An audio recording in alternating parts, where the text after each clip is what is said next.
Bonjour les amis, c'est Suelen Graine de Magie, heureuse de vous retrouver dans cette nouvelle vidéo pour le signe des taureaux, ascendant taureau, lune en taureau, Vénus en taureau, pour votre semaine du 2 août 2021. J'espère que vous allez tous bien. Bienvenue sur la chaîne si vous êtes nouveau et que vous la découvrez. N'hésitez pas à vous abonner sur le petit carré en bas à droite de votre écran. Et puis, pourquoi pas, activer la petite cloche pour recevoir les notifications. Dans cette vidéo, on va aller voir sur un point de vue général un petit peu ce qui se passe pour votre semaine. Et on ira voir le sentimental pour les couples et les célibataires. Allez, c'est parti. On y va avec l'oracle du cercle divin dans un premier temps pour aller voir l'énergie principale de votre semaine du 2 août. Allez, ça sera celle-ci.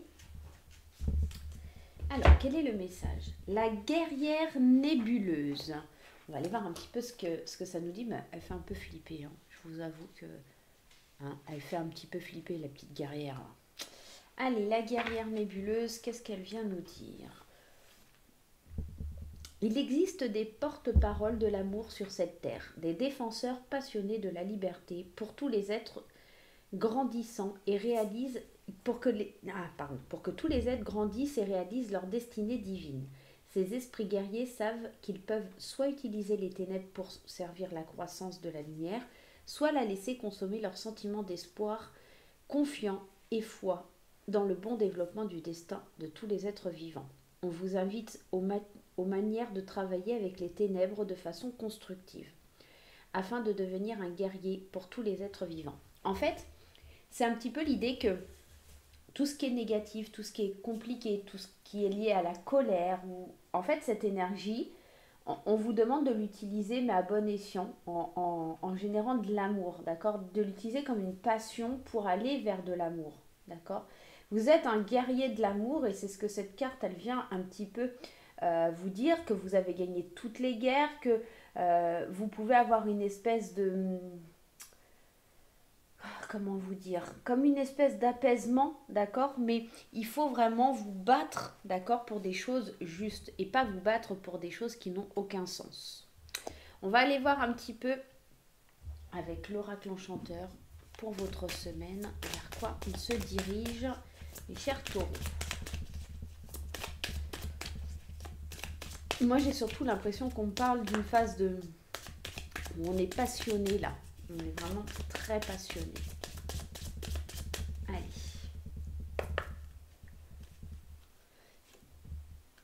L'empoisonnement. Et ouais, c'est un petit peu ça, c'est cette énergie ici où on vous disait que c'est un peu votre part d'ombre, vos ténèbres qui sont là. On sent que c'est ça. Les cheveux coupés, la clé, l'ombre, la nuit, on est vraiment dans ça. Il y a une partie noire et sombre qu'il va falloir révéler à la lumière. C'est marrant, on a vraiment les deux opposés. On a l'ombre et la lumière, on a l'obscurité, le jour. On est vraiment dans une idée... on se laisse peut-être un petit peu trop empoisonner par sa colère, son côté sombre, et on vous demande en tout cas de rompre et de vous séparer de cette part d'ombre et d'aller vers quelque chose de lumineux, de résister, d'accord, de résister justement à cette part d'ombre qui essaye de prendre le pouvoir sur vous, et cette part d'ombre qui n'est pas forcément très positive, qui pourrait être de la colère, qui pourrait être un petit peu de l'impulsivité. Attention les taureaux à pas vous laisser dépasser par vos émotions ou votre instinct. Ou, voilà. En tout cas, on fait attention à pas se laisser déborder par, par ce côté un peu obscur. C'est vraiment ce que ça vient nous dire et c'est marrant que ça ressorte. Ça ressort vraiment beaucoup, quoi. Allez, on va aller voir avec le normand. Qu'est-ce qui ressort pour la semaine du 2 août pour les taureaux? Ouais, c'est un peu ça. Vous avez deux phases. Le côté jour-nuit, regardez, il y a le côté de la lune et le côté du soleil. Il y a vraiment un côté jour-nuit. Comme si on avait vraiment un duel entre deux parties. Un duel entre deux côtés. Il y a des nouvelles qui arrivent, il y a des... Ouais, ça parle, ça jase, ça jase. Alors, la carte des oiseaux, c'est pas forcément que des commérages et tout ça, mais quelque chose de nouveau. On vous demande de vraiment faire la lumière au fond de vous. Il y a vraiment des dialogues, des correspondances, des choses comme ça qui arrivent pour vous cette semaine. Des choses nouvelles d'administration. Alors, ça concerne peut-être au niveau médical, hein, ça pourrait nous parler d'un hôpital ici, des nouvelles, et c'est quelque chose un petit peu peut-être qui vous effraie. C'est pour ça qu'en fait vous faites ressortir un petit peu cette part d'ombre. Euh, ouais, on pourrait nous parler de ça. On pourrait venir nous parler de ça. Qu'est-ce qu'on avait derrière là déjà? Ouais. Il va falloir résister, il va falloir agir avec force. C'est comme si en fait, ce que je ressens là pour les taureaux, c'est comme s'il y avait un pétage de plomb en nous disant oh merde, j'en ai assez. Et puis là, j'en ai marre d'être gentil et j'en ai marre d'être conciliant. Je vais montrer un peu mon côté un petit peu. Bah, je me laisse pas faire en fait. C'est un petit peu ça. Parce que peut-être il y a des... Effectivement, on voit hein, ici, entre la santé et l'administration, peut-être il y a des... quelque chose lié à l'hôpital, quelque chose de nouveau. Je ne sais pas pourquoi je vois expérimental aussi, avec cet enfant là, qui est là. Quelque chose qui ne s'est pas fait auparavant. Des nouvelles en fait de quelque chose. On a des discussions, on a des choses comme ça et c'est un petit peu...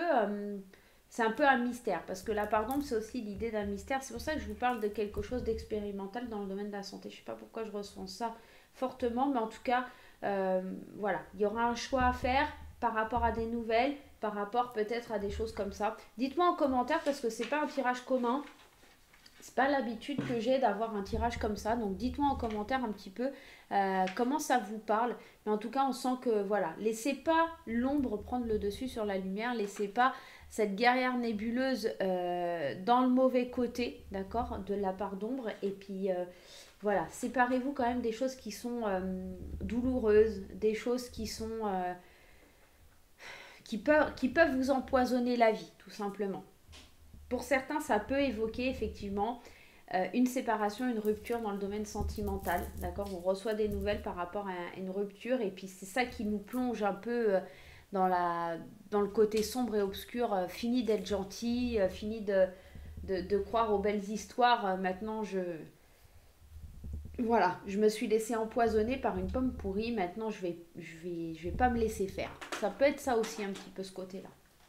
Allez, on va aller voir du côté sentimental justement. On va aller voir un petit peu comment ça nous parle. On sent qu'il y a beaucoup de colère. Hein.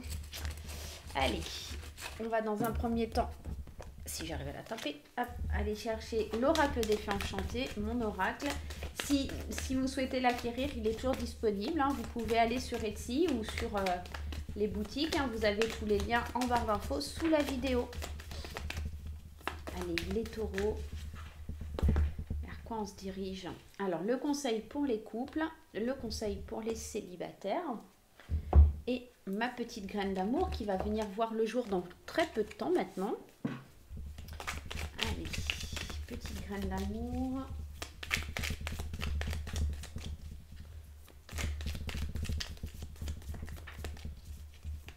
Petite graine d'amour. On y va. Pour les couples et puis pour les célibataires. On y va, on garde les cartes près de nous si on a besoin d'un complément. Allez, on commence par les amis qui sont en couple, les taureaux qui sont en couple. Ici, on nous parle de vous. Le conseil, ça va vraiment être vous, la clé de la relation. Ça va vraiment être vous qui allez donner l'opportunité ou pas pour aller de l'avant dans cette relation. Pour les couples, on sent qu'il y a un retour au jeu sensuel, qu'il y a un retour inattendu et soudain, il y a un retour inattendu du plaisir. Peut-être que dans le couple, il y avait un manque, il y avait quelque chose qui stagnait, il y avait la sensation de pas ressentir au fond de nous quelque chose de fort, et là, ça revient tout doucement. Ça pourrait éventuellement aussi être... Attention, le retour d'un ex-conjoint, d'accord, inattendu, quelque chose et qu'il y ait tromperie au sein du couple. Hein. On va quand même aller regarder l'âme sœur, le vrai amour et la jalousie, le mauvais œil. Alors concrètement et vraiment, je pense que c'est surtout un retour d'énergie au sein du couple. Peut-être qu'on élimine justement cette jalousie. Ah, quoi que ça peut être les deux. Hein. On peut être dans deux cas de figure parce qu'effectivement, la jalousie, le mauvais œil, la méchanceté, le mauvais œil, par rapport au séducteur. Et quand je vous parlais d'un ex qui revient là, hein, on pourrait être dans ça. Un ex-partenaire qui revient et qui met un peu la zizanie dans le couple, on se sent perdu. On s'imagine peut-être qu'il y a un lien d'âme sœur. Alors, pour certains, ça va être ça, mais pour d'autres, ça va être vraiment le fait de se reséduire, le fait d'accueillir un sentiment d'amour véritable, d'engagement, d'accord, d'amour inconditionnel, de sentir que c'est vraiment la personne avec qui on veut être, l'âme sœur. C'est le retour de la flamme, le retour de l'envie, le retour de la séduction, d'accord. Et peut-être parce qu'on a une petite pointe de jalousie, hein, parce qu'on sent que son partenaire ou sa partenaire peut-être pourrait se laisser aller vers une autre relation. Du coup, on évoque une petite pointe de jalousie et c'est ça qui vient un peu vous titiller au niveau sentimental en disant mais en fait c'est une personne que j'aime parce que sinon je réagirais pas comme ça. À voir un petit peu comment ça vous parle. Allez, on y va pour les célibataires et on nous parle de temps, de sagesse, de méditation, de recul. Ah, bon c'est cool, on vous parle de divorce et de libertinage. Bah bon, et rien que ça. Alors, je pense que pour les célibataires, c'est surtout cette idée de prendre du plaisir sans se prendre trop la tête, de ne pas être dans le jugement, de reprendre une certaine liberté, du recul.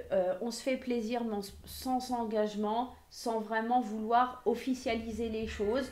On prend le temps, tout simplement, et on trouve des solutions, d'accord. On fait des choix, ok. On se laisse pas... ouais, j'ai l'impression pour les couples là, c'est... Enfin, pour les couples, pardon. Pour les célibataires, c'est... On n'a vraiment pas envie d'engagement, on n'a vraiment pas envie de se laisser manipuler, on n'a pas envie de tomber dans une relation un peu malsaine où il y aurait un petit peu de la dépendance. On fait le choix. Et pour nous, c'est la meilleure solution en tant que célibataire, c'est-à-dire d'aller vers une liberté sexuelle, de ne pas se prendre la tête, d'être dans la légèreté.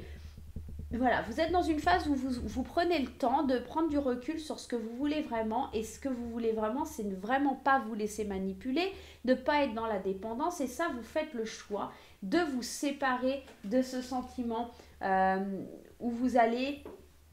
Ouais, il y a de ça, hein. Ouais, vous êtes... C'est ça, en fait. On est, pour les célibataires, dans la séduction, dans la légèreté, dans la galanterie, mais vous n'avez pas envie de quelque chose de solide et de stable. En tout cas, si vous en avez envie, vous n'êtes pas forcément prêt. Peut-être que vous êtes encore en train d'essuyer un échec suite à un divorce ou une séparation. Vous êtes en train de reprendre le pouvoir sur votre liberté, ok ? Et là, les solutions, elles sont simples. C'est le recul, c'est la méditation, c'est le fait de prendre son temps pour pouvoir avancer et ne plus être dans la dépendance et se laisser manipuler. Voilà les amis, j'espère que ce petit tirage vous aura plu. Je vous fais plein de gros bisous et je vous dis à très très vite pour de nouvelles aventures. Bye bye!